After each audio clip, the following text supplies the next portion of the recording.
Hello, everybody, and welcome to the Downsized. Today we have a special guest, Dr. G. Hello, Dr. G. Hi there. Hi there. How you guys doing? Very good, very good. So my name is Christopher Durham. I'm Lorraine Durham. And we are the Downsized. This is another in our series of talking to medical professionals about GLP-1s, obesity, weight loss, health and wellness, the whole 9 yards. This time it's Dr. G all the way from Florida. So we'll jump into that in a minute, but this one's a little bit special because he's also going to interview us a little bit.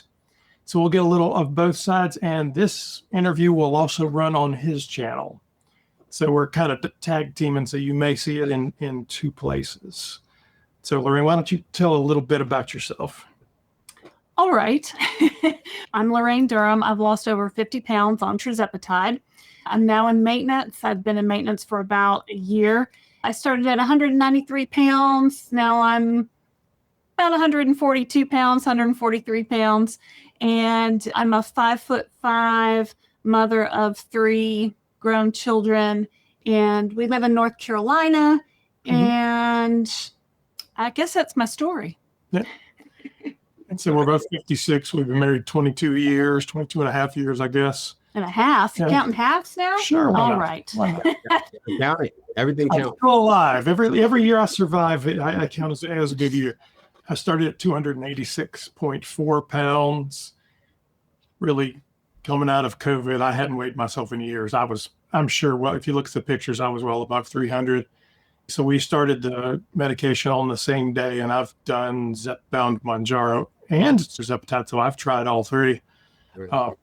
Various reasons, a lot of which was shortages, as you know, happened a lot. So I started on Mounjaro.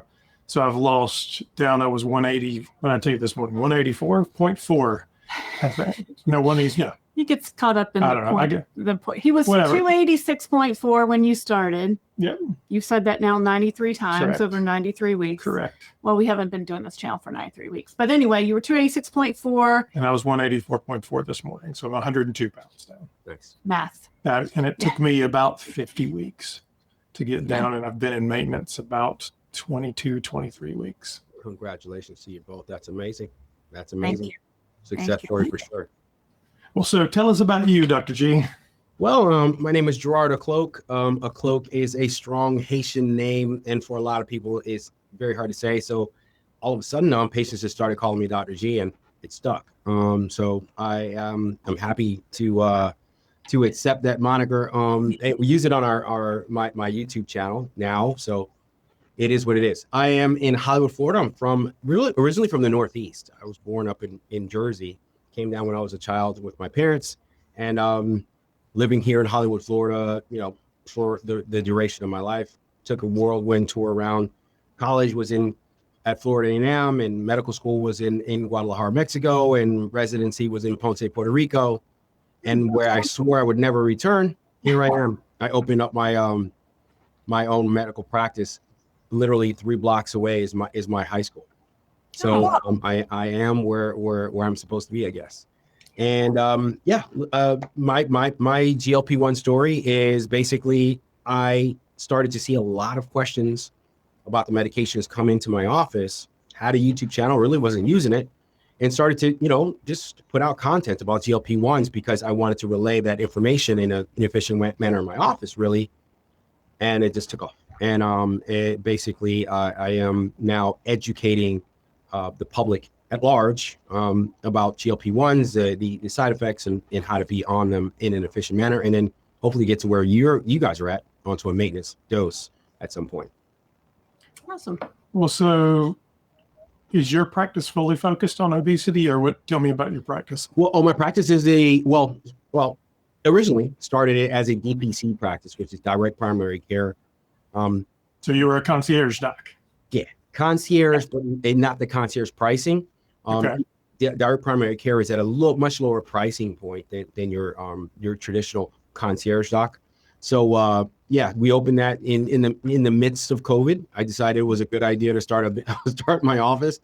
I left the hospital space in the hospital, opened up here as the DPC, and we slowly began to pick up some insurance contracts.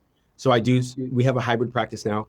half of the practice is DPC, and the other half is insurance based. We don't do a large volume. I'm the only practitioner here, and I don't like the 5-minute consult thing. It just doesn't work for me. So I have to educate my patients the same way I'm doing on YouTube. I do that for my patients in house. They get that free of charge. So I've got a half practice is DPC. The other practice is internal medicine, your regular primary care practice where your annuals and your checkups, saying if you get sick, you get a cold, need a referral. That's what we do here. But the number one thing we do is educate our patients. That's exciting. So what do you wish more doctors understood about treating obesity? That patients are actually, they're receptive to it. I've read studies, and I've quoted this a couple studies out there, and not a study, it's basically a questionnaire. Only 20% of doctors feel that they have enough knowledge in the space of lifestyle medicine, nutrition, exercise to offer that type of consult during a regular visit, and only 12 to 14% actually do, and that's sad to me that my colleagues just don't feel as. And the reason they give that is because they think that patients, it's not valuable time. It's not time that's valuable for them from a business side, and also they don't believe that patients will actually do it, which is not true. It's absolutely not true. I think a lot of patients, most patients, are absolutely receptive to the positive effects of lifestyle changes to decrease all of their comorbid diseases and decrease the possibility of complications and the need for medications. If they're taught it, they're going to do it. So yeah. I mean, so you kind of went to medical school and college in a couple of different places. Did you get training on obesity? Actually, we did. In a roundabout way. It wasn't direct. We got a pretty good nutrition basis from there, but because of where I practiced, the need for taking care of those things, because I call them my 5 pillars: nutrition, exercise, your stress management, your sleep, and your mental health, to mitigate chronic disease because of economic purposes. Just because the price is the price of medicines. Even there, it's just cheaper there, but people just don't have it. They didn't have it there. So you got to get on top of those things and stay on top of the 5 pillars to stay away from the meds or stay away from the complications where they just didn't have the economic capability to pay for it. So we were taught that indirectly in our 3rd and 4th years, where mostly that's where medical students get out into the hospitals. And then again in Ponce, Puerto Rico, where I did my residency, we were drilled down that by our attendings. We got to do our best to educate our patients. Yeah, it's hard as a patient, and I've heard a couple of doctors speak to this. Like, doctors are sometimes afraid to approach a patient about their weight. A lot of times the patient is waiting for the doctor to say something. And then a lot of times if the doctor does say something, the patient might get offended. So it's a very sometimes can be tricky situation. I know I asked my doctor repeatedly, this was years ago, do you have anything you can prescribe me? I'm doing the best I can. I'm getting nowhere. And she would always just say, you just need to diet and exercise. Yeah. And I would leave, just discouraged. So, I think it's great when people can find someone like you who want to educate them, who want to talk about it and come about it in a let's get healthier, kind of way. Amen to that. That's exactly what we do here. And over the years, I found a very good way to approach it. I think I ask this question: how do you feel about your weight? There's no accusation here. There's no shame. There's no pointing. There's no judgment. How do you feel about your weight? That's how I approach it.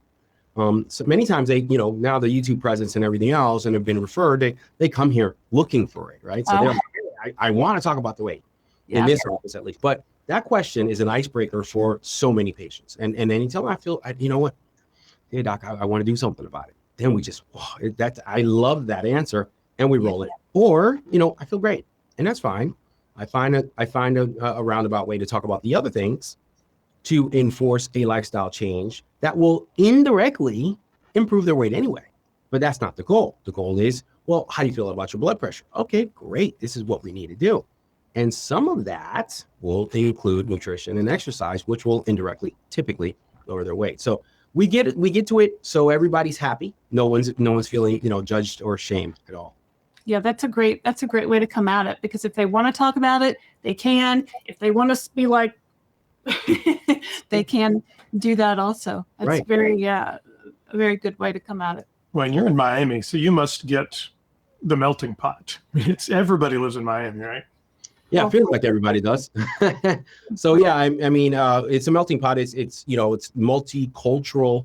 I see, patients from Venezuela and Puerto Rico and, Spanish speaking population, Cuba, of course, Cubans, heavy Cuban population.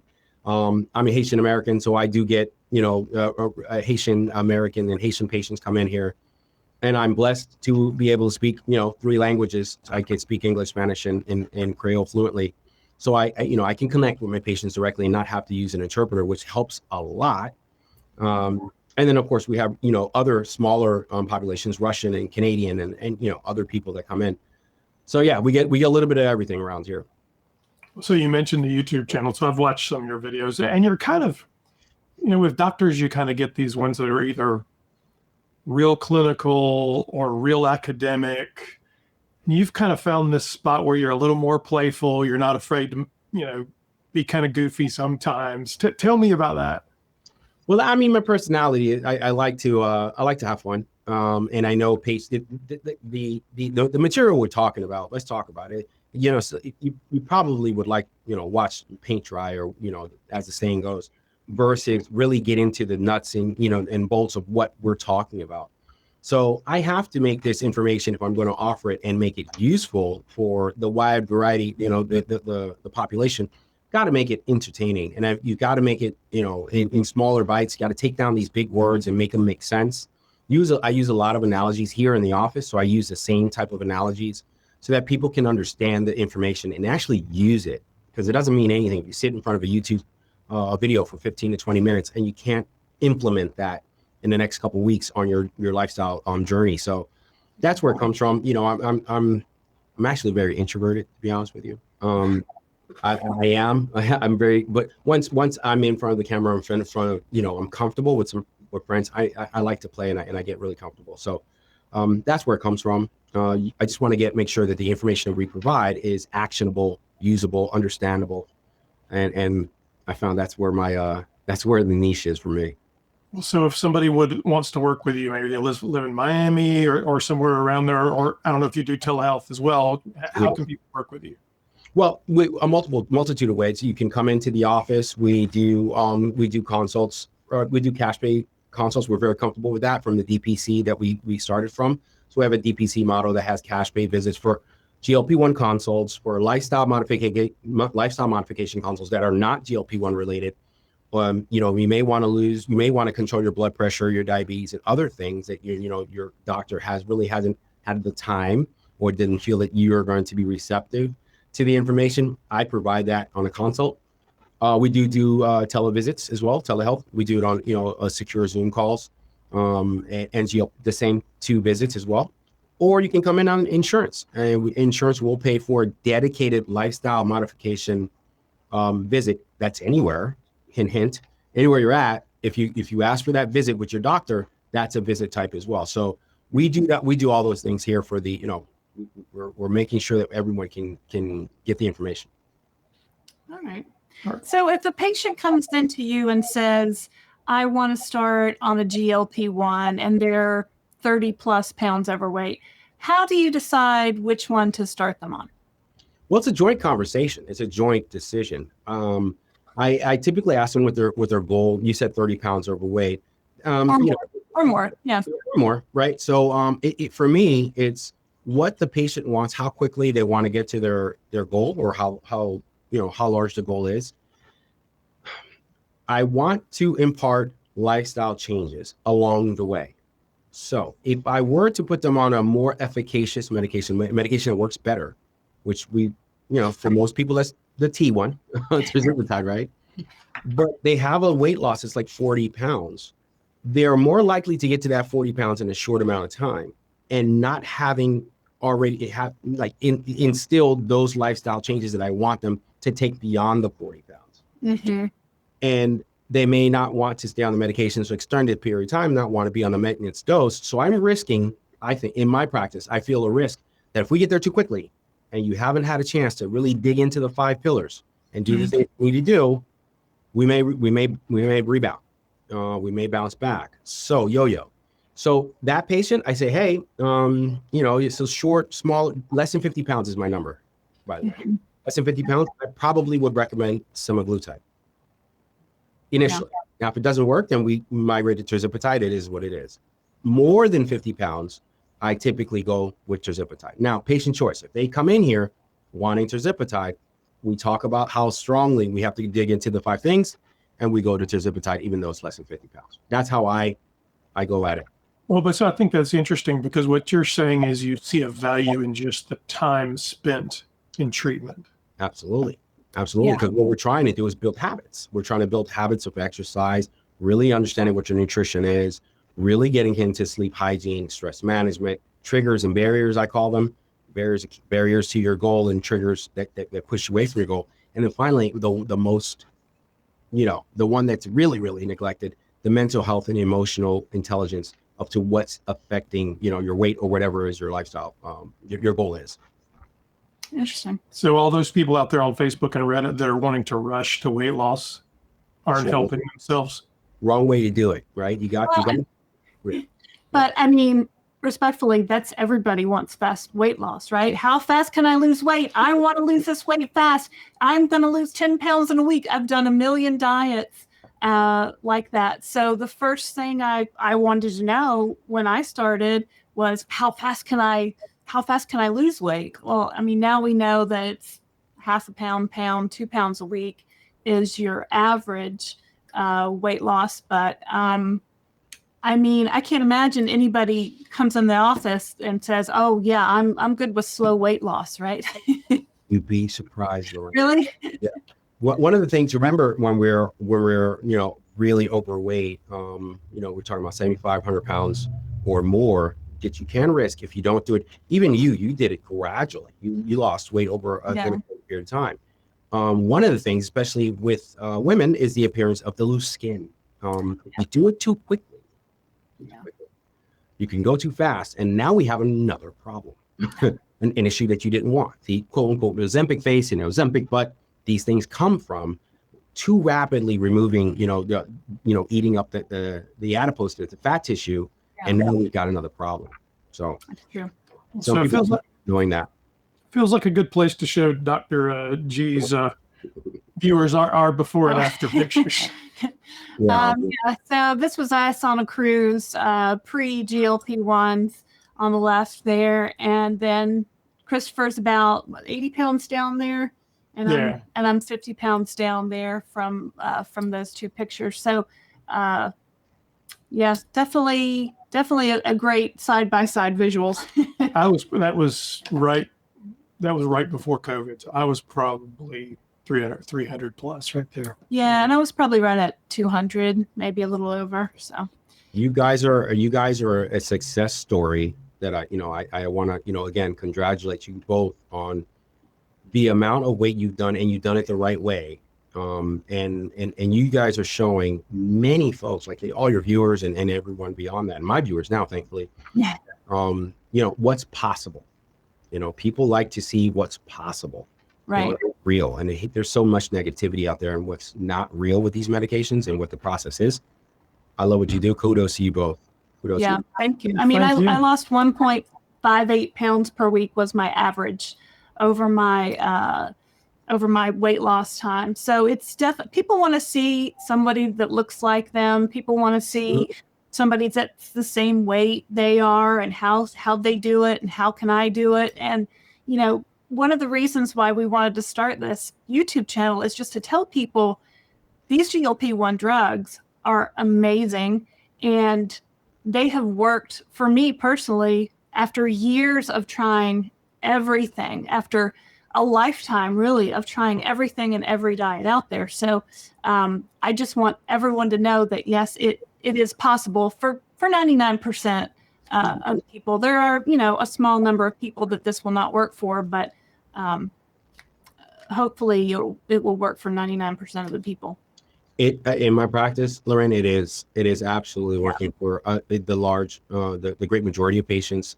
And I rarely have patients stop or come off of it because of a side effect, or it just simply doesn't work at all for them. Doesn't happen.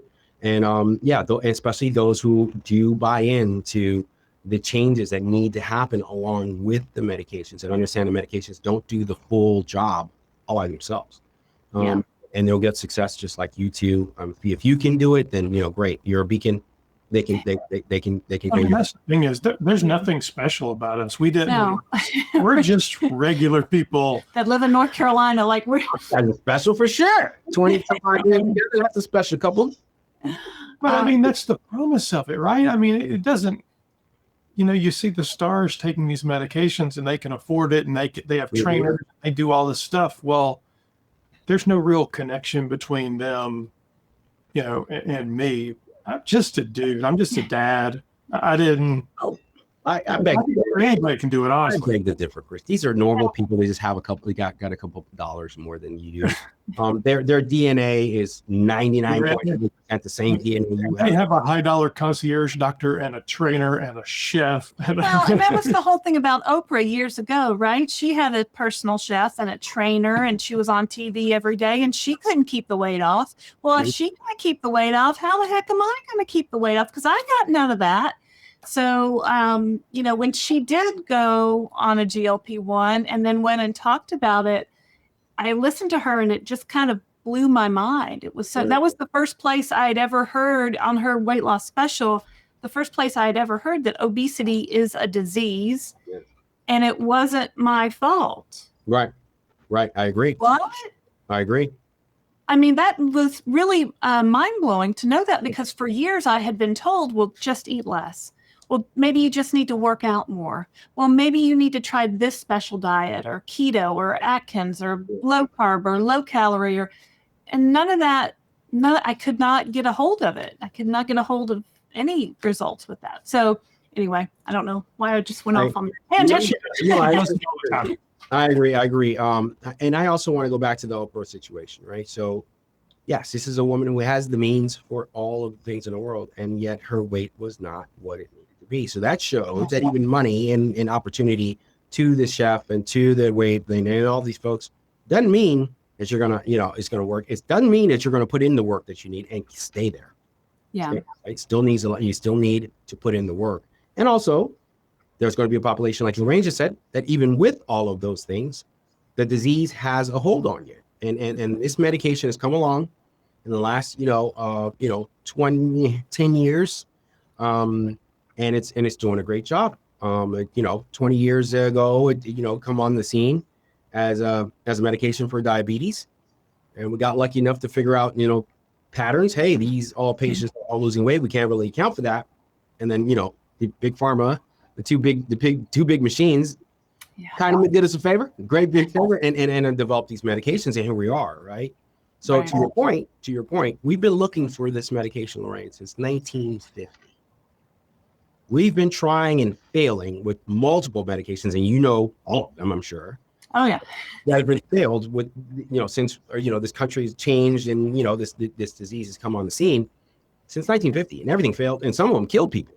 Had to take them to the black market. They had to blacklist them and come off the market. With Sensen and all that, with the cardiac problems and So we are here. We're at the Holy Grail. Let's see if it sticks. I think it will. 8 of it. Yeah, I do too. I have to say that because people, what are the side effects? I'm like, well, it's been around since 2005. We've got a lot of data. This thing's going to stick. Right. I think we'll be all right. Well, so talk to me then. What do people most often get wrong about GLP-1s? That it's going to do the job all by itself. That's the first thing, and faster is better. Like Lorraine is saying, like we want, this society now is we want things now. We want results today, and that's the human experience right now. Is this is not something that's going to happen over a month. You did not gain this weight. Be it 20 pounds or 120 pounds over a month. You should expect it's going to be a process. And then people were lacking the guidance or the education about medications to the other things, what to eat, what not to eat, exercise, your sleep. How does that affect my sleep? God, really? Stress? For real? Yeah, cortisol, all this other stuff that they don't know. And docs like, my colleagues, then don't take the time to teach. And we don't learn it in school, basically in high school. And, having that conversation with a couple of my colleagues, we need to teach more nutrition in the middle school and high school level. So that, these basic things of what are macros, what are exercise, what are calories. Do calories, if I eat excess calories, do I get to, just get rid of it later? No, your body doesn't know to get rid of the calories. Got to store it. So little things like that. What kind of, what kind of diet plans or what kind of foods do you direct your GLP-1 patients toward? Whatever they like. Okay. Whatever they like. Whatever they like. The only one that I probably, and this is, basically from some data that's come out recently, the keto diet is the one that I probably stray away from the most. Oh, really?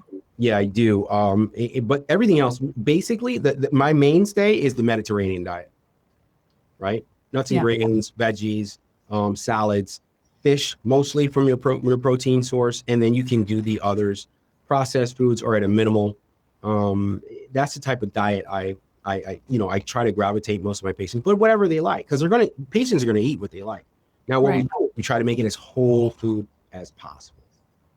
Whole food, stay away from the processed foods. And it's amazing when I talk to patients and I tell them, well, you're gonna go, do you know what a whole food is? And they're like, it's a market. I'm like, no, that's a market. They capitalize on the name, and they give them the analogy of, a whole food is if you can go on a farm and you can either, slaughter it or pick it out of the ground or pick it off a tree or harvest it. That's whole food. Now go get a bag of chips off of that same farm. That's processed, right? Yeah. So, and then when that light comes on and they're like, they understand, it's been quote unquote processed. That's processed food. My body has to detoxify it and make it into energy. Do you have a protein target that you steer your patients toward? I try to, the recommendation is to, not go less than 0.8 milligrams per kilogram per day. I try to gravitate and put the goal out there at 1.5 grams, which typically is about 30% of your caloric needs for a day.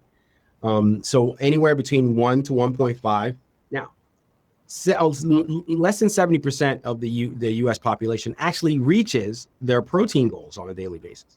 So that target is super high for most people.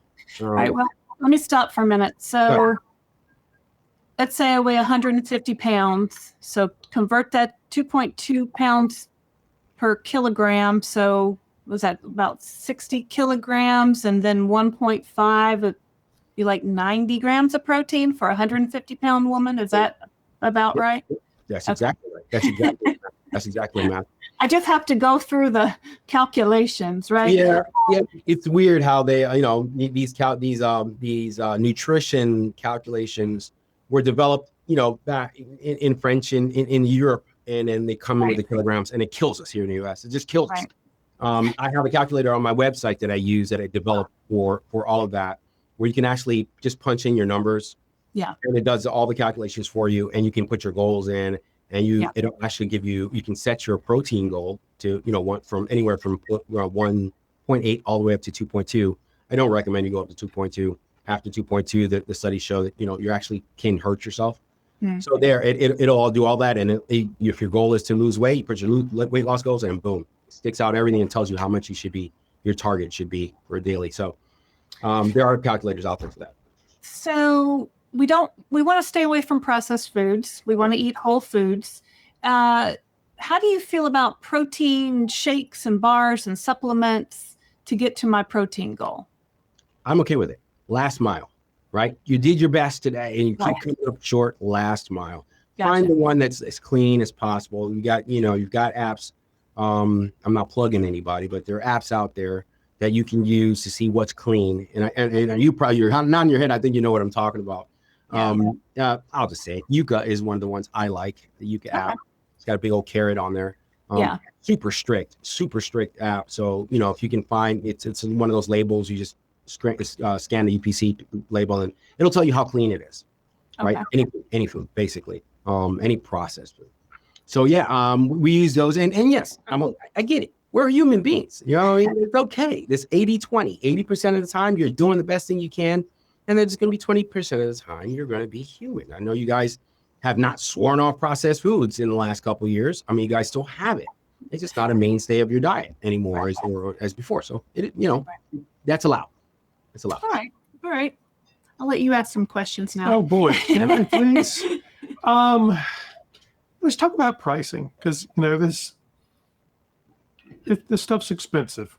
Even if you go the compounded route, it's still expensive. So I mean, how do you help your patients work through, being able to actually afford to treat themselves?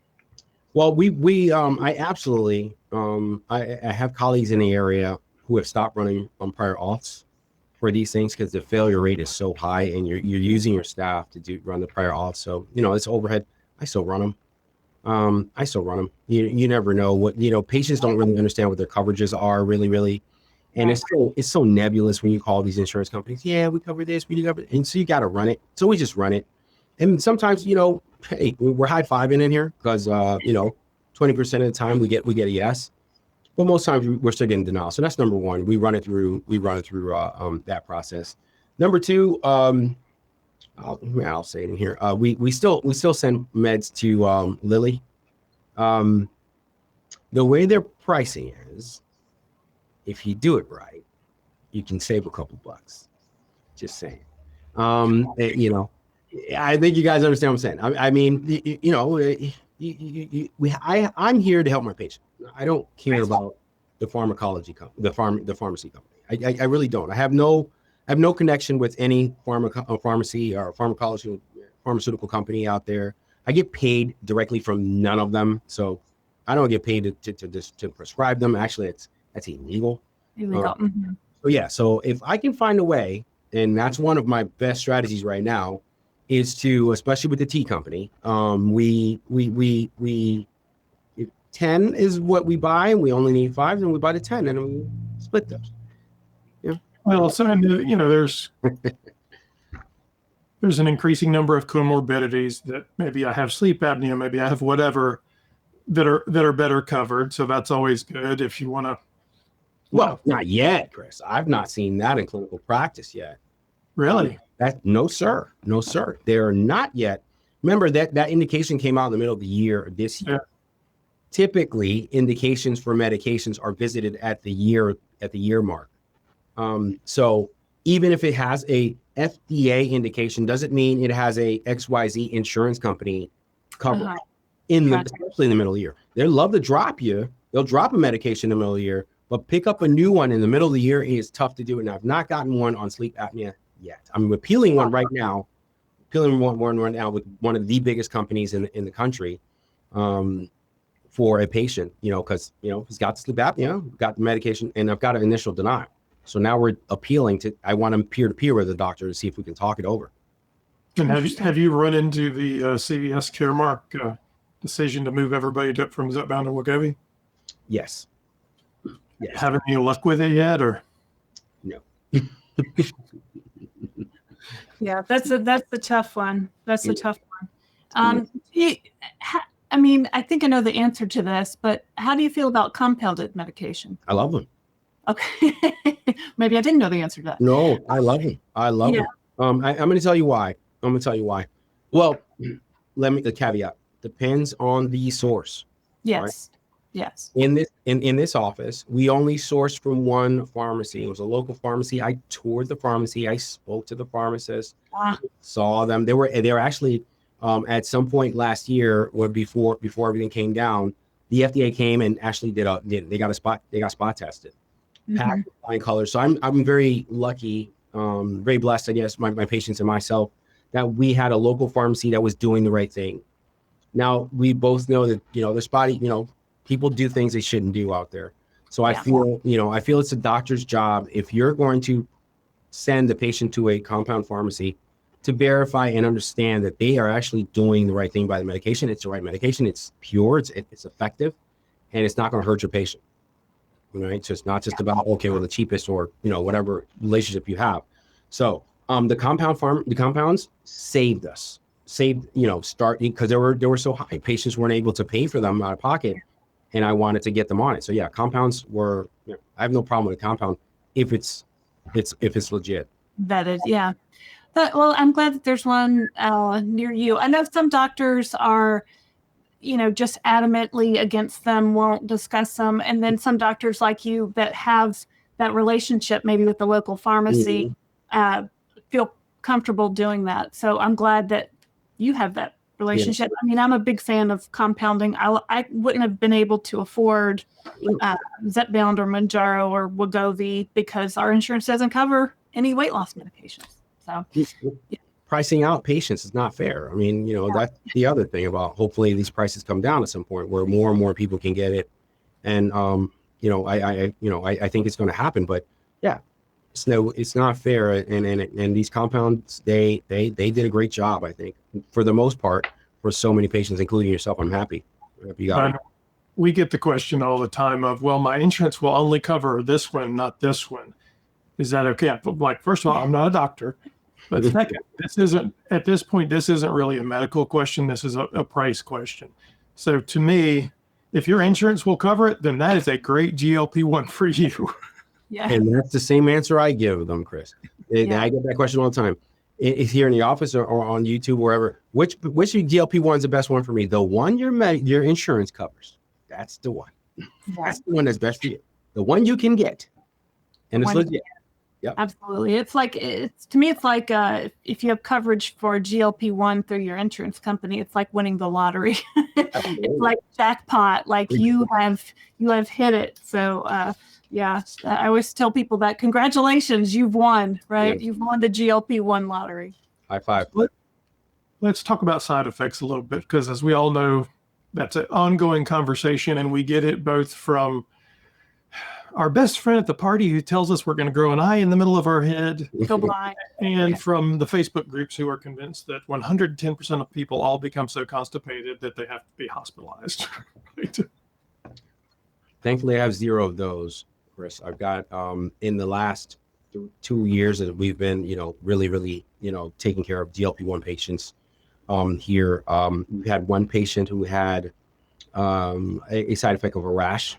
She developed a rash with the medication. We had to stop because that's a harbinger of something else that could be happening.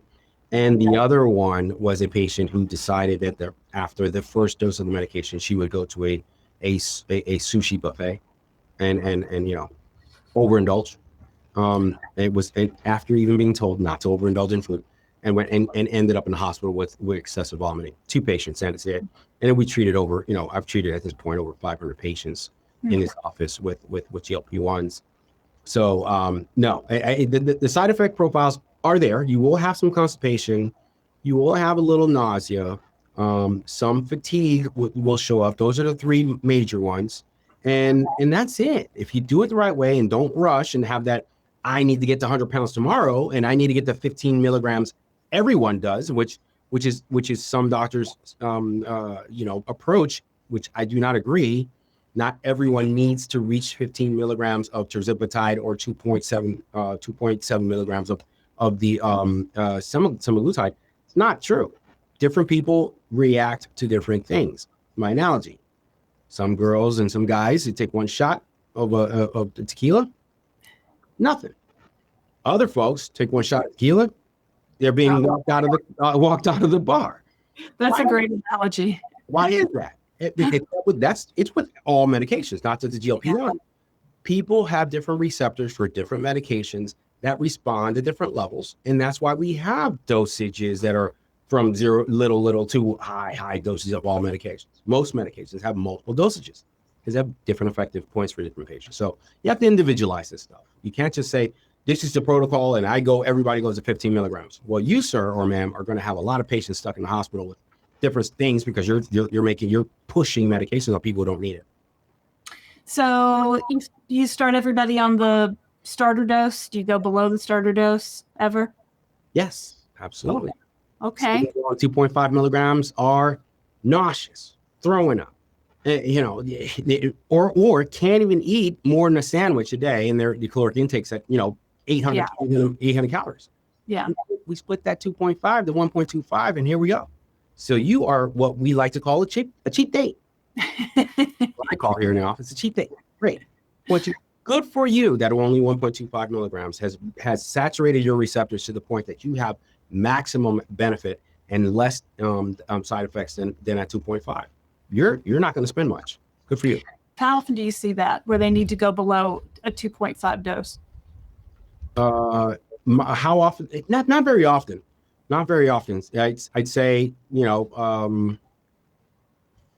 less than 5% of the time that happens, that they need to start at 1.25. Sometimes we do go down from 2.5 to 1.25, and then they start to get used to it. Then we go back up to 2.5, and that ends up being their dose. But very, not very often at all. Less than 5% of the time am I looking at, that situation. So that's good to know that, most people can do the 2.5, but if you have an issue, don't be afraid to drop down to a smaller dose if you're having a problem like that. Yeah. And that's something I wish I had known when we started, because we just said, our provider said, well, here's your 2.5, here's your month of 5, here's your month of 7.5. Have a nice time. Wow. So, I really appreciate that, you can work with your patients to dial in their dose that works best for them. For sure. Not everyone's going to reach 7.5. 50% of my patients reach 7.5 and stay there. And stay there. And stay there. And Okay. it won't need much more than that. So, that was part of, again, back to why I started to talk more and educate more, is I was hearing more of those stories. Yeah.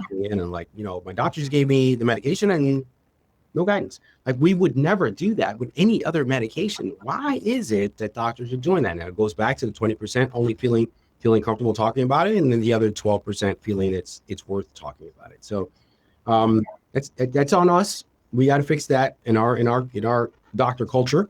Get that together, because that is not true, and it's not fair to our patients. Now, you said that most of your patients only got up to 7.5. So how do you approach maintenance? Do you drop down their dose? Do they stay at that top dose? What do you think about that? Well, we try to, of course, we have to remember these medications are toxins, because they're not for your body. Has a toxin. They're toxins. Any medication, anything you put in your body, where that's manufactured like that, is a toxin that has to be detoxified and metabolized in your body. So if I can find a lower dose that still keeps you at your maintenance, that's my job, right? Because then hopefully lower side effects and less cash and all the other things come along with it. My approach. When we begin, I always ask my patients, how do you want to get to your goal? What do you want? You want to land the plane, and then we find a maintenance dose, or you want to, as we're coming down in the air, coming towards our goal, and then land the plane on a dose. That's number one. Number two, there are 2 ways to do that. There are 3 ways really. Increasing the dosing interval. Yeah. Or decreasing the dose, or more powerfully doing both at the same time. Increasing the dose and dropping the dose. Decreasing the dose and increasing the dosing interval at the same time. So if my interval is currently every 7 days, what's your next? 10. 10.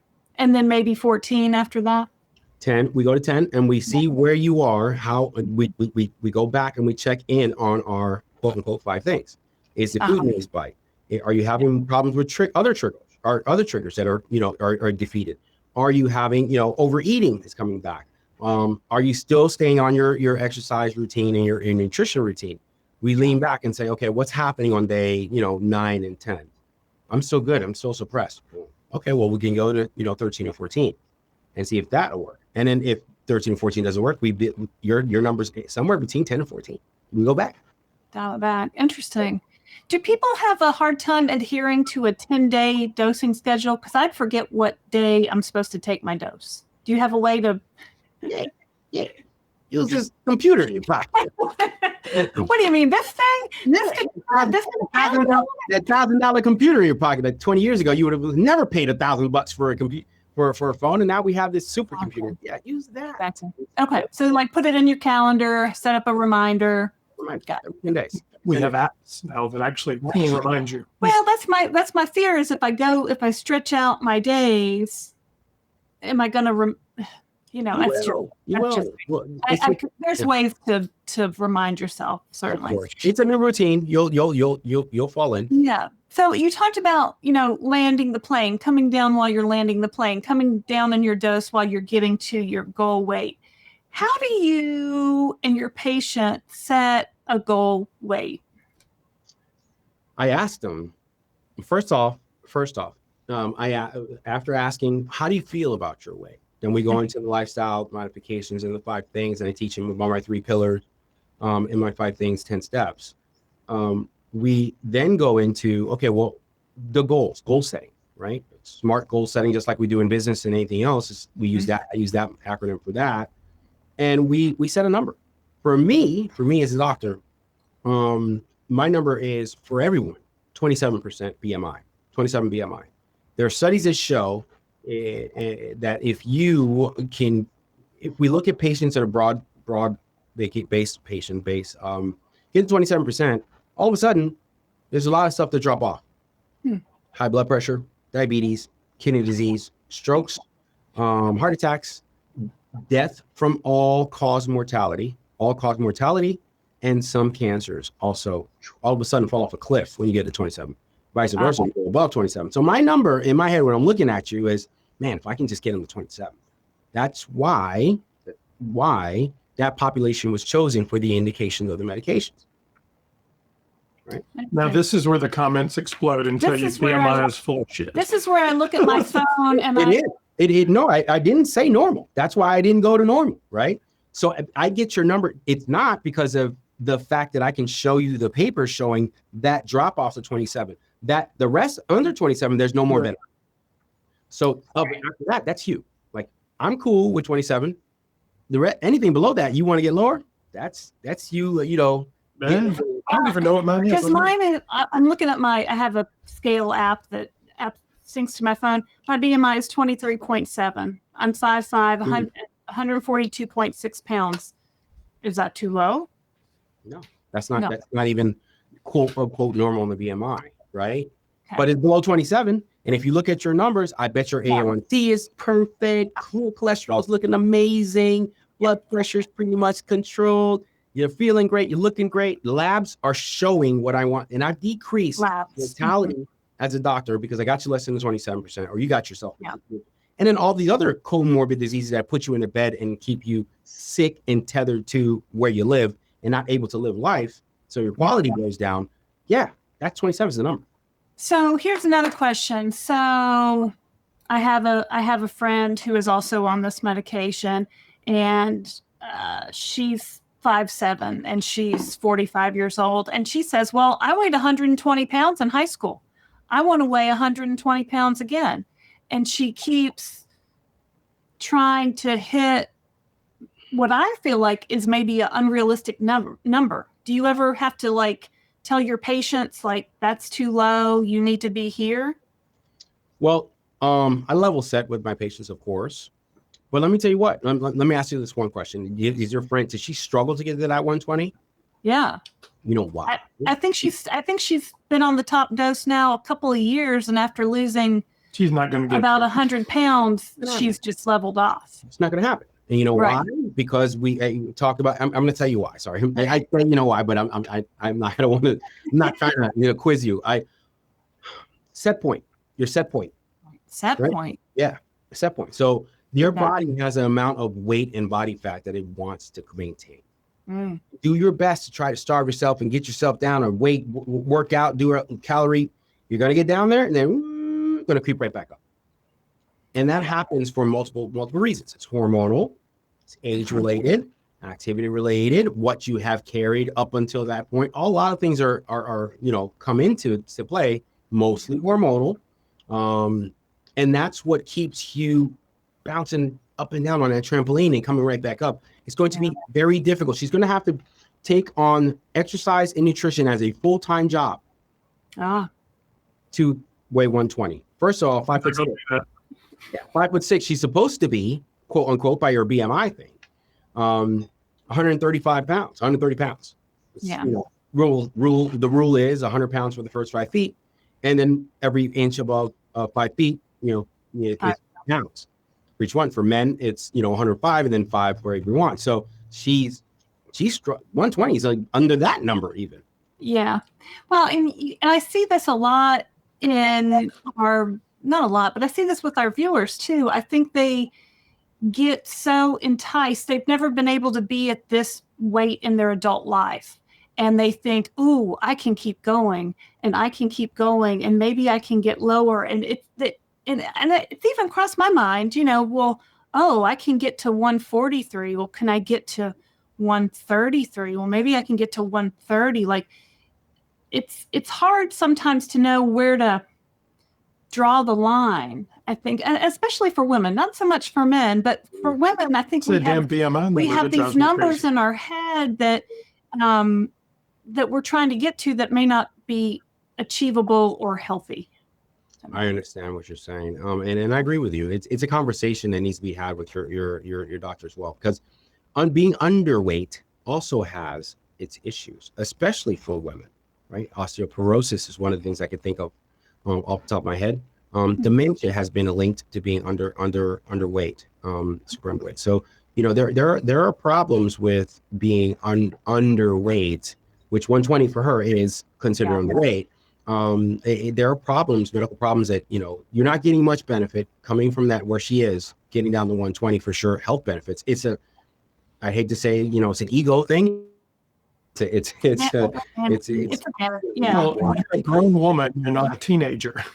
Well, you're not running around cheerleading and doing it way. Yeah, no, it's interesting. You mentioned there's health effects, side effects, or bad things that can happen when you're underweight. Well, I've never been underweight before. There are really, I always thought underweight, skinny people have it made, don't they? Well, maybe not. Maybe we all need to aim for that healthy 100%. BMI. Again, when you're underweight, remember, you're not just going to lose fat, you're going to lose muscle. Sarcopenia, meaning, loss of lean muscle mass, is also related with a multitude of problems, including falls that can bring on a hip fracture or a shoulder fracture, which can be life-threatening for some people, in a population. So it's that loss of strength. You need that lean muscle mass, and if you drop in weight at some point, okay, well, it's like, well, I'm not going to drop any more fat. My set point of fat is here. Well, buddy, we're going to start chewing up with this protein to lose the weight that this person wants to lose, and which has its own, health detriments at that time. So no, I don't, can't do that. You shouldn't do that. You can't. Right. You shouldn't. Well, and see, my challenge is on the scale app. So it's got all these numbers, right? They're all green except BMI. Okay. My BMI is 27. You're right on the number. You're fine. It wants me to be to 25, but it's yellow, and I just say I don't care. But you notice it, right? You're like, me as a doctor, I'm looking at the number at 27, and I'm okay with that. It's push. Great, we're good. I would love to get you to 26.99 or whatever. Yeah, just to get you on that number, so I know, I'm like, oh, I'm in line with the number. But 27, I mean, again, 80-20. We can't have it all with everyone. And I know that I've decreased significantly a lot of the comorbid diseases that have come for you above 27. And, you'll live a more, healthier life, healthy meaning, not just free of disease, but actually in a well-being of mind, body, and soul, not having to use medications at less than 27. Well, so basically what I call center weight. So that point, not target weight, the center weight, I have picked with my doctor is 185 pounds. Okay. That's still a little bit above the BMI if you really look at the range. Mm-hmm. And I have bounced 2-3 pounds one way or the other for the last 22 weeks. How do you help people think about maintenance and what the scale is going to look like and how to do it? Well, we again, level setting early is very important, and understanding what number we're trying to get to based off of their goal, and what, the 27, where is that above or below my 27 point? Yeah. They're above 27. I'm like, hey man, we got to go. We got to get, at least a 27 right before, right? And then understand that what is really your goal weight. what is real? What is it really? It's a plateau. It is their goal weight is a plateau. Oh, 100. Like I've never thought of it like that before. It's a plateau, right? That's what your goal weight is. That's what you desire your goal weight to be, right? I mean, you don't know it, but you're like, I want to get to 120. Cool. When you get there, you're gonna stay there. Your body's gonna understand this is how much exercise is, and the metabolism is gonna work out that when you do the things you should do, we're gonna bounce up. You're gonna 23, 22. It feels exactly like plateau because it is. Your goal weight is your desired plateau. Desired plateau. Right? You just blew my mind with that. Yeah, that's exactly how I explain it to them. Yeah, it's exactly how I explain it to my patients on consult. Yeah, we're working for a plateau. The one you want is the one we're looking for. Now, when your body wants, sometimes it doesn't go together. Yeah, I mean, because just thinking about a plateau, it's where you don't lose and you don't gain, right? And you're just kind of in this, or maybe it's one up or one down, or but you're basically in a steady state, and which is your new set point. Which is my new set. I think like 143 is probably my new set point. I had gotten down to 138, but I couldn't stay there. Like we went on a trip and it popped back up, and I can't get it. I mean, I could get it back down if I really wanted to cut calories and do more exercise, but I don't. So I've just kind of been hanging out at 143, 142, 144. Your metabolic needs have improved its efficiency to this point. It's found that this is how many calories you put in, this is how many calories you burn, and these are the numbers, 3 up, 3 down, possibly, that your now body is set pointing at. Period. Yeah. It's a new plateau. Set point, call what you want. Goal, I don't care. It's actually your desire, your weight goal is a plateau. And you hope that I love that. I like your statement. I'm going to use that. I'm going to tell everybody that. Use it. Dr. D says this. Yeah, that's cool. I liked your statement about if she could get to 120, but her full-time job would be diet and exercise. Right. Because I think, we've been the last year and a half, whatever, really focused on weight loss, and then you have to get to a place where it's life. Yeah. And what do you want your full-time job to be? I got other stuff to do, right? I can't, be in the gym all day long, or, Here's another concept that helps with this goal setting. What is it that you're really looking for when you say, I want I want to lose weight? When we're goal setting, okay, great. And what else? Well, I want to lose weight. Why? Why do you want to lose weight? Well, I want to look. Okay, why? Where I'm leading you to, or lead most of my patients, we arrive typically is, I really want to just be healthy. Mm-hmm. Really, something has brought me in here, and some life event or something happened. I want to be able to walk Disney World, or I want to be able to, I've got, I'm 40, 45, just had a kid. I'm doing the math. I'm like, man, this kid's not going to get married till another 20 years. I need to walk down the aisle. I don't want to be pushed down the aisle. You want to be healthy. You want good back end quality of life. We get there, and that's what 99% of the people really want when they say they want to lose weight. They have a cholesterol number they don't like, and they came in here and nobody told them, they statins or whatever. They don't want to start right away.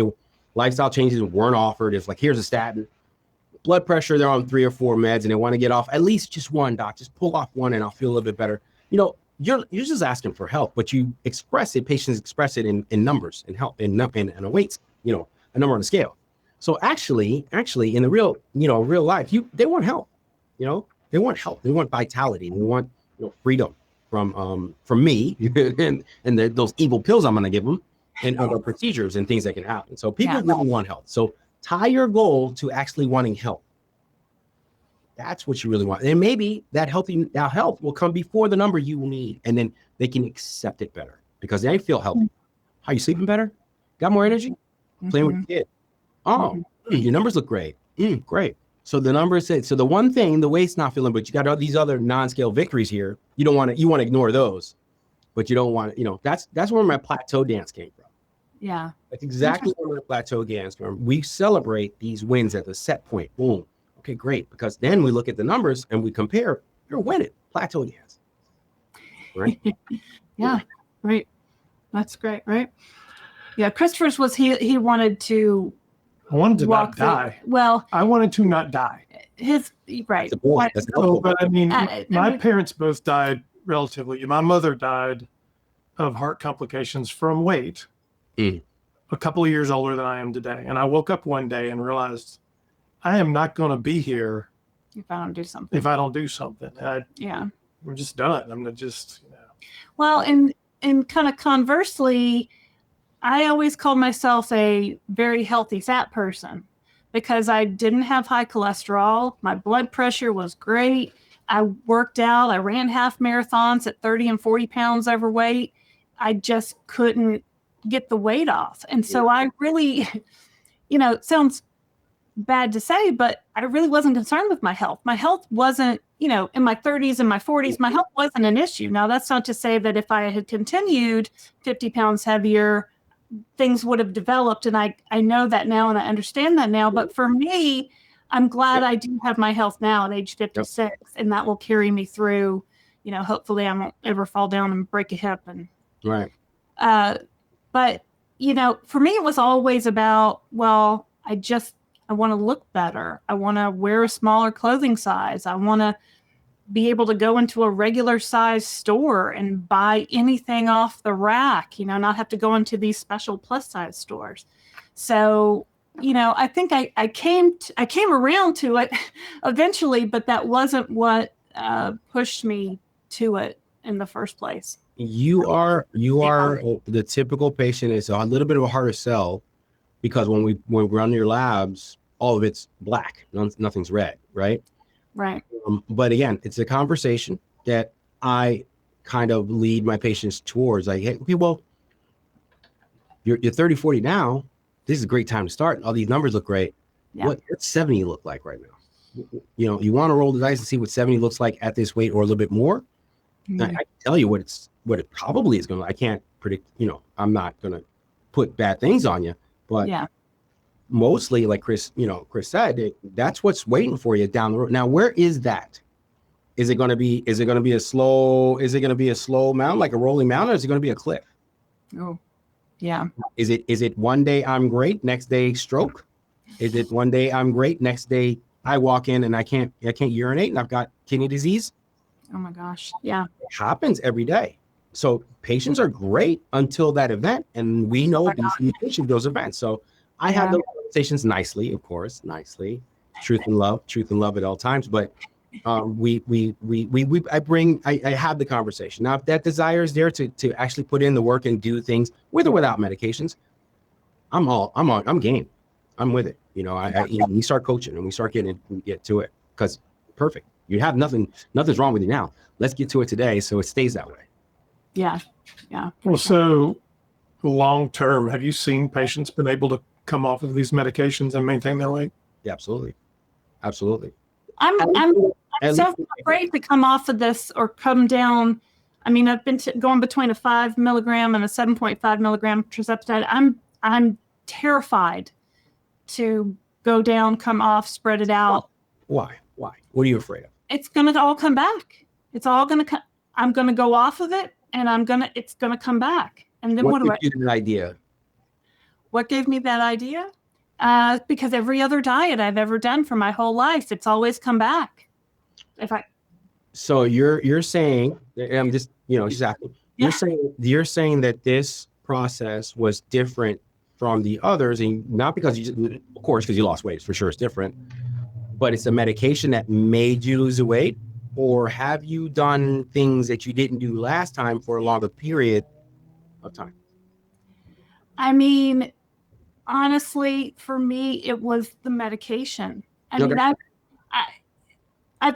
used to run triathlons and half marathons, and I did keto. I did Weight Watchers for years. Like nothing ever. I mean, I could lose 20, 30 pounds for a short period of time, but then, I don't. The weight will come back even though you continue the activity and the diet? Even though you stayed on keto and your activity measured, it came back, or did you drip? No, I threw it all out the window. I got tired of doing it. Bingo. Bingo. Yeah. That's called behavioral drift. Okay.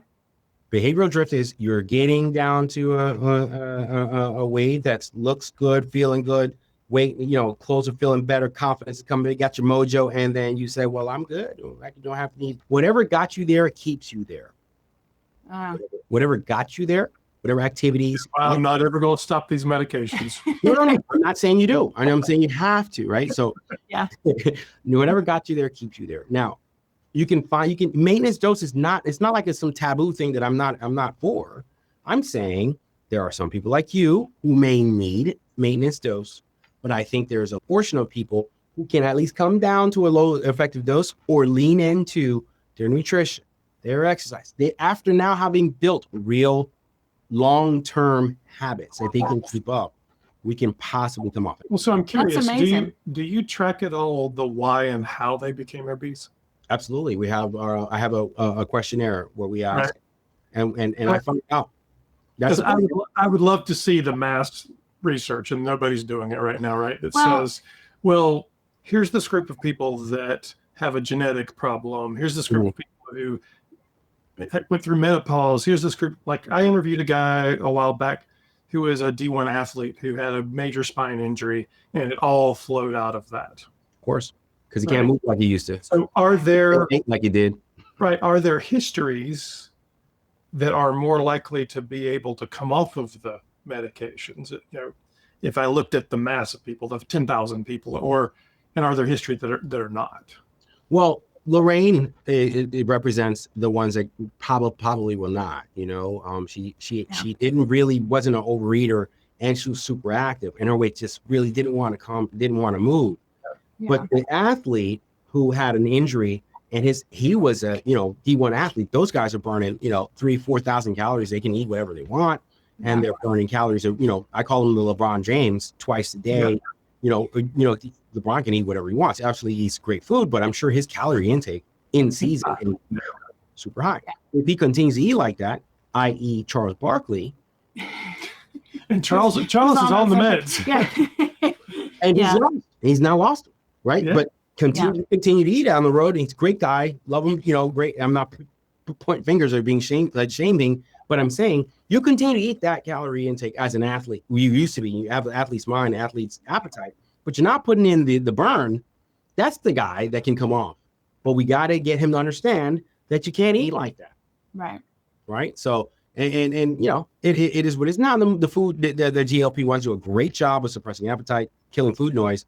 If you need to be on it full time. And that's one thing, a barrier that you can't get over. So be it. Right. Let's find the dose though. Let's find the lowest effective dose and just leave you on it. If it's 10 days, 14 days, whatever, if it's 7, find what's comfortable. And for now, I have no problem leaving patients on there, for as long as they need it. If it's lifetime, so be it. Interesting. All right. Good to know. Well, I mean, so I think it's interesting because I've talked to academics, I've talked to biologists, I've talked to all kinds of people. You're in the trenches. Most of the people out there talking are not in the trenches. They're academics or their personalities that speak at conferences, right? I'm definitely not the academic one. I'm not one, I'm not the one. I'm not that smart, I guess. I'm just, I read a lot of the papers and I'm, like you said, I'm in the trenches. I'm here. I'm seeing what's working. And I think that's very valuable. I mean, I think that's more valuable a lot of times than the research is the real world patient relationships, right? Because I think, we just don't really, especially Zepbound, it's new, right? Ozempic's been out there 20 years, but tirzepatide, I think there's going to be a lot of trial and error, a lot of people dialing in what's right for them. Yeah. And we're just going to have to figure out, especially I feel for maintenance, people just have to, try things until they find what works for them. Well, so I'm curious as a doctor, I feel like these medications are going to change for good or bad. I don't really know the way doctors practice and the way the business of medicine is conducted, because there's so much personalization that has to happen with this. Do you see that, or am I crazy? I think doctors, my colleagues, need to be educated I think we need to lean into, this work there's work to be done here, right? Medications, again, aren't magic bullets all by themselves, at least for weight loss and lifestyle modifications. You got to teach your patients and see where they lie. If they are just one of the ones like Ms. Lorraine, who may need, that's just the way it is. Or metabolism is here. Or, man, there's something under the hood here. There's some emotional eating that's happening. There's, there's I never talked to you. Man, you got knee pain in both of your knees. You can't exercise. We never talked about that, brother. I'm sorry. My fault. I've got to treat your knee pain, see what's going on here. Wow, you had a meniscus tear. I didn't really talk about it, and you haven't been working out. We have to talk to our patients and understand what their problem is, right? And that's on me to bring that conversation up. Now, we can talk about the business of medicine. You just brought it up. I'm supposed to see 30 patients a day to be successful. 30? Yes, ma'am. Wow. MD in a private practice, or even, managed care, even worse, if the hospital owns it, they're in here. Hey, Acloque, you got to see 35 today. It is what it is. It needs a business, right? So doctors need to see 30 patients a day. They have a number for PAs. It's around 20, 25 for physician assistants, and nurse practitioners around 18 to 20 to justify the position, right? And make a profit. So that means you got 30 patients a day. You can do the math. It's only 9 hours in a day. You've got, hopefully I get 30 minutes to an hour for lunch. So yeah, this conversation we're having is a deep conversation. And typically I look at all the labs, I look at here goes your refills. How you feeling? Great. Oh, labs are good. You're tolerating. And there's smoke behind me and the door's closing and I'm off to the next one. Yeah. It's a lifestyle conversation. This is a long conversation to have. That's why I recommend patients ask for a lifestyle modification visit. At least you'll get 10 to 15 minutes dedicated to a conversation like this. A lifestyle modification visit. Yeah, lifestyle. This is a billable visit for the doctor. And all we're doing, now don't try to introduce your knee pain or something else, because now it's just, 15 to 20 minutes of talking about this. Get as much as you can from them, and you can make as many of those visits as you like. I think that's a big win. That's some new information. Yeah. All right. Did we miss anything, Dr. G? No, we didn't. But I want to hear about you guys. What is a typical day look like for you guys? You guys are churning out videos every single day. I want to know top to bottom, what's breakfast? What does breakfast look like? How are you guys winning and still as busy as you are? People need to know because I'm too busy. I'm too busy. You're not busier than you guys, and you guys are doing great. People ask us all the time, do a what you eat in a day video. I said, probably not, because a lot of times my diet isn't, I'm not holding myself out here as I'm a diet expert or anything. But, we start off with coffee. I use Premier Protein as a coffee creamer. So right there, I'm getting about 10 grams of protein in right off the bat. I've been really loving Kashi cereal, the high protein one with Fairlife milk, also high protein. So I'm getting 20-ish, 25-ish, maybe 30-ish grams of protein at breakfast. I go to the gym, I work out, I do a class usually. I come home. Christopher says, we have to do this video. You have an interview with this person and we need to do this right now. And I say, okay. And we have a whole real world business too. So yeah, I mean, you got lives and of course. So that's what people need to know is that, you guys are regular people doing regular things and have, all of the things that other people have and still are maintaining success. So that's important for people to know, right? Because, our kids are out of the house. Well, one came back, but basically our kids are in college. One's graduated, but, so I feel like I remember a time when I had 3 small children at home and we both worked full-time jobs outside the home. And I was trying to find 15 minutes to go to the gym to walk on the treadmill or, getting up at 5:30 to walk around the neighborhood in the dark. I mean, it's hard. I mean, if you're, especially people who, have a lot of family commitments, if you're taking care of a parent, if you're taking care of small children, it can be hard to make that time for yourself, but it's really so important. So that's where, you have to do a lot of planning, get your stuff together on a Sunday, do some meal prep, figure out what your week looks When do like. you do meal prep? I kind of sometimes did. I mean, Well, I love it. I love it. I mean, you guys found what motivates you. Chris already gave us his motivating factor. What was your motivating factor for losing weight, Lorraine? I mean, you said a little bit about, getting in, walking in the room but what was your real motivating factor? Why did you decide, okay, finally, I'm doing this now?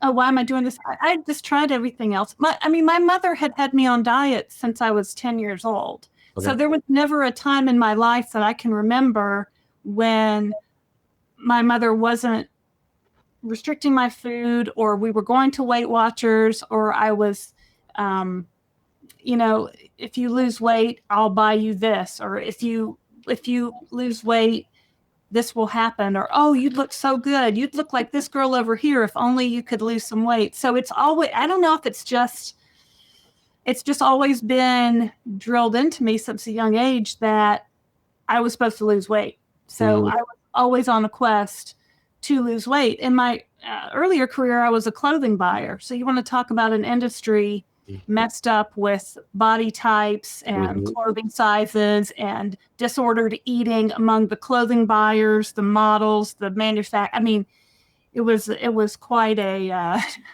disturbing show. So, when I was a clothing buyer, I always wanted to wear a smaller size because, well, my boss was a smaller size and her boss was a smaller size. And if I, that's kind of how you had to be if you wanted to move up in the company. So, it kind of got into that for a while.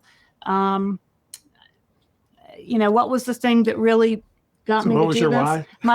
I don't, and It's her least favorite question. The leaders at Weight Watchers used to always, find your why. What's your why? And I was like, I'm fat. That's why I'm supposed to lose weight. Like I could never get to I'm sure if I had a lot of therapy and dug down, it's probably buried somewhere in there.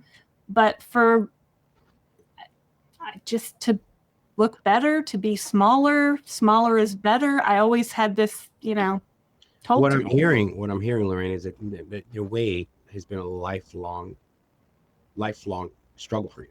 Absolutely. Not like many people who in their adult life or even in their late teens, early 20s is when weight became an issue. You said 10, so I'm thinking that you were always like mom. Mom was concerned, and so for you, definitely the disease process of obesity, your metabolism, your set point was super high, always, and your metabolism was just a little lazy, always, right? And now we found something that's turn that around and put the set point lower and the metabolism higher, made it more efficient with the calories. And then, you of course, you're staying active and doing other things. But for you and for a large portion of the people who get treated with these medications, this is going to be a lifelong medication for you. As long as you can tolerate it, as long as it doesn't hurt you, as long as you can get it. I think for you, you just got to find your maintenance. And I don't want you to be fearful of coming off of it, because I don't want it to be one of those things where, XYZ burnt down, the farmer burnt down. Like this is, I don't want to be fearful. We don't want you to live in fear. Yeah. But, I can always go back on, just because if I go way, way low, or even, it's always there. I still could go back. I guess, really in the back of my mind, I was thinking, if I can get all the way down to 2.5, I could do those Eli Lilly direct vials if compounding were to go away. So that's kind of what I was trying to maybe get to. But At 15, you could split one. try it out. You know what? Instead of going to 10 days, go to 8. yeah, Look good. Go to 9. yeah. 1 pound up when you don't like further than your 2 or 3 go back one day. And then now you've extended out your dose to the farthest you feel comfortable with. Weight's good, food noise is good, everything is good, and you've done it. That's your maintenance dose on that on that dose. It is what it is. But yeah, I think it's going to be a lifelong medication for you. Chris, he's happy with it. He's staying on it forever. And probably doesn't have to be. I'm on 15. He's staying on 15. He doesn't even want to come down. Zero side effects, good to go. Numbers look good. I don't think the only thing you need to look out for as as a medical professional, what I would look for is to make sure your kidneys continue to work well. The liver doesn't really affect the liver much, even the higher doses. It's the kidney function. We want to make sure that those kidneys you don't dehydrate along the way, which could be a problem, obviously. But if you're feeling good, you're cool with it, and say you went, 27% right on the dot, I'm cool with you. I'm cool. I get it. Like I say, it swings 3 or 4 pounds each way. Set points there. It's fine. You're good to go. You're good to go. Good, man. Well, very good. Well, thank you for joining us, man. We appreciate it. No, absolutely. It's been my absolute pleasure to meet the power couple of the GLP-1s in the YouTube space. No one does it like you guys. I've been following you guys from when I started to, do these things. I've been watching your channel, and I like your style, and I like that news type, the news type. You guys have notified me of some new stuff when I'm just, in the office. I'm like, oh snap, this happened. Didn't know it happened. So I appreciate what you guys do. I really do. And believe me, you guys are making a difference in this space. I'm glad you guys are here. Well, thank you. I love it that you're treating people. You're in the trenches every day. I love it that people can find you and seek you out. So I applaud you for being such a good source for so many people down there in Florida. Thank you. So all right. So if you haven't, now that we're done, first of all, like and subscribe here.